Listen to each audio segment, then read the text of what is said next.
എല്ലാവർക്കും നമസ്കാരം. നമ്മളിന്ന് ഉണ്ടാക്കാൻ പോകുന്നത് കരിമീൻ മപ്പാസാണ്.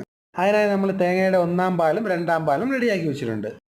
ഇതിനായി നമ്മൾ തക്കാളി, ഇഞ്ചി, പച്ചമുളക്, വെളുത്തുള്ളി, കറിവേപ്പില, സവോള എന്നിവ നമ്മൾ വഴറ്റി വെച്ചിട്ടുണ്ട്.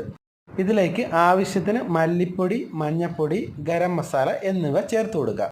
ഇവ നന്നായി വഴറ്റിയെടുത്ത ശേഷം നമ്മൾ റെഡിയാക്കി വെച്ചിരിക്കുന്ന 2-ാം പാൽ ചേർത്ത് കൊടുക്കുക. നമ്മുടെ മസാല ഗ്രേവി നന്നായി വഴറ്റിയ ശേഷം നമ്മൾ റെഡിയാക്കി വെച്ചിരിക്കുന്ന 2-ാം പാൽ ചേർത്ത് കൊടുക്കുക. നേരത്തെ തന്നെ കഴുകി കരിമീൻ വൃത്തിയാക്കി വെച്ചിട്ടുണ്ട്. അവ നമുക്ക് നന്നായി വരഞ്ഞു കൊടുക്കണം. അപ്പോൾ എല്ലാവരും നമ്മുടെ വീഡിയോ ഇഷ്ടപ്പെട്ടാൽ ലൈക്ക് ചെയ്യണം, ഷെയർ ചെയ്യണം, സബ്സ്ക്രൈബ് ചെയ്യണം. നമ്മുടെ മസാല ഗ്രേവി തിളച്ച് വരുമ്പോൾ അതിലേക്ക് അല്പം കുരുമുളക് പൊടിയും കൂടെ ചേർത്ത് കൊടുക്കണം. നമ്മുടെ ഗ്രേവി നന്നായി തിളയ്ക്കുമ്പോഴേക്കും നമ്മുടെ കഴുകി വൃത്തിയാക്കി വെച്ചിരിക്കുന്ന ആ കരിമീൻ നന്നായി വരഞ്ഞു കൊടുക്കണം. നന്നായി വരഞ്ഞു കൊടുക്കുന്നത് നമ്മുടെ ആ ഗ്രേവിയുടെ ആ ഫ്ലേവറൊക്കെ നന്നായി കരിമീനിലേക്ക് പിടിക്കും. കരിമീൻ മപ്പാസ് നമുക്ക് കരിമീൻ വറുത്തും ചെയ്യാം, അല്ലാതെയും ചെയ്യാം. അത് ഓരോരുത്തരുടെ ഇഷ്ടത്തിനനുസരിച്ച് നമുക്ക് ചെയ്യാം. നമ്മുടെ വരഞ്ഞു വെച്ചിരിക്കുന്ന കരിമീനുകൾ നമ്മുടെ നന്നായി തിളച്ച് വരുന്ന നമ്മുടെ ആ ഗ്രേവിയിലേക്ക് ഇട്ട് കൊടുക്കാം.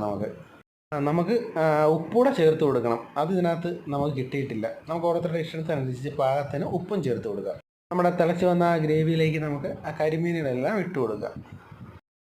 നമ്മുടെ കുട്ടനാട്ടിൽ ധാരാളം ചെമ്മീനും കൊഞ്ചും കരിമീനും കാരിയും വരാലും ചെമ്മീനും പള്ളത്തി എല്ലാം ഉണ്ട്.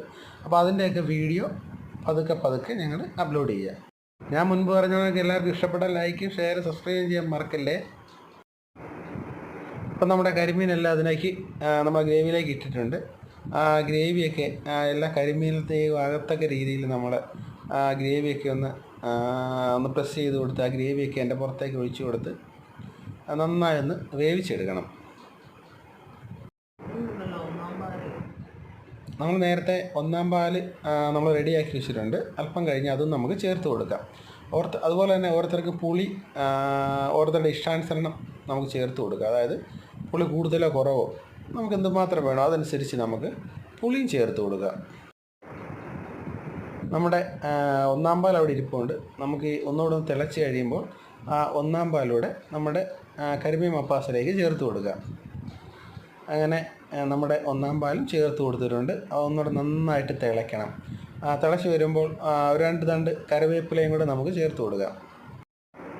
അങ്ങനെ നമ്മുടെ കരിമീൻ മപ്പാസ് റെഡി ആയിട്ടുണ്ട്.